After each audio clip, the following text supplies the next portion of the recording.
Hey, everybody, and welcome to AmeriLife Marketing Mentors Podcast. We are back again. I'm Joe Barker. And I'm David Belleville. And today we are talking about data and analytics and how you can leverage them to grow your business.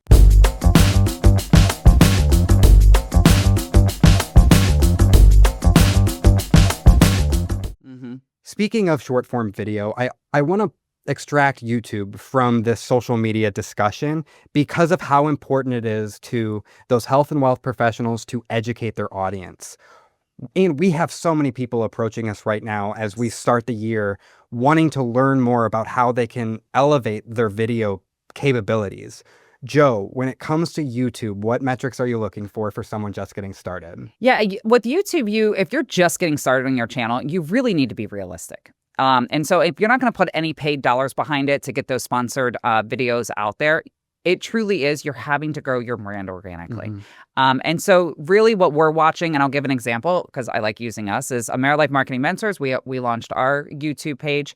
And what we watch is we're watching the views and we're trying to see what that looks like over time.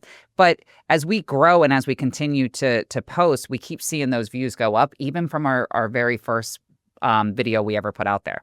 Shorts are critical.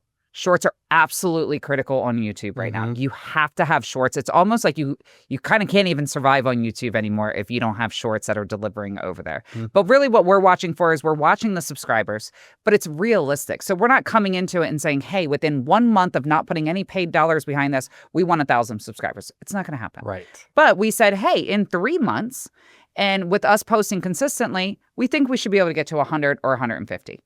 We have and that again came out of guess and saying, but one of the things with YouTube especially is to really set your benchmarks metrics against yourself. Don't try to go against other channels. You can't compare. You really need to set a goal. You need to see how you do month over month, and you need to watch and see if you're posting consistently what that looks like. But I think a lot of people make a mistake and they're like, oh, well, this person has X amount of subscribers and they're killing it, and I don't have anybody liking my stuff or subscribing, and I'm not doing as well. Well, they might have been doing this for quite a few years. And they built it. And that's what you're doing now, is just day by day, just keep going. And then I would say quarterly watch it in the beginning. And I think that's kind of the approach we're taking is we're looking at it quarterly. Now, do we like to see the metrics every day? Of course we do. But we don't have to look at it every day. We will look at it monthly, but quarterly is probably in the beginning the best bet. Great advice. And speaking of, do we like to look at metrics every day? I'm going to be very honest with our audience. I'm not a numbers guy. Yeah. And when I started having to track this data and analytics for my career success, it wasn't my favorite thing to do. However, the more that I learned about what key metrics will truly lead to success and finding those indicators of success or clear indicators that you need to make a change, you start to have light bulb moments, like aha moments. And finding those diamonds in the rough, speaking of dopamine hits, like that really is an exciting part of analyzing this data and analytics. So is that something that you can speak to? Because I went from really dreading having to go through these numbers to kind of gamifying it and enjoying the process. Yeah, so you and I I think we came in at different ends of the spectrum there, because I was obsessed with the numbers. So I treated it, but I came in email marketing. I was really heavy in, and I really enjoyed email marketing. And I tell everybody this, I treated it like a video game. And if my open rate and my click-through rate, I would look at those numbers, and then the next email I would send, I would literally go to the people that I worked with at the time, and I'm like, oh, I'm going to kill that one. I'm going to kill that one. I am going to do so much better. And I made a game out of it. And it made it fun for me because I'm a very competitive person, especially if there was somebody else on the team running stuff. And I was like, oh, no, I'm going to beat that. Not you. Not me.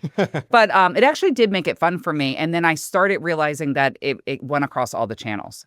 And so even though I started in email, then when I got into really doing analytics on websites and then got into social media even more. So over the years, I just kept kind of expanding, but I kept connecting those dots too.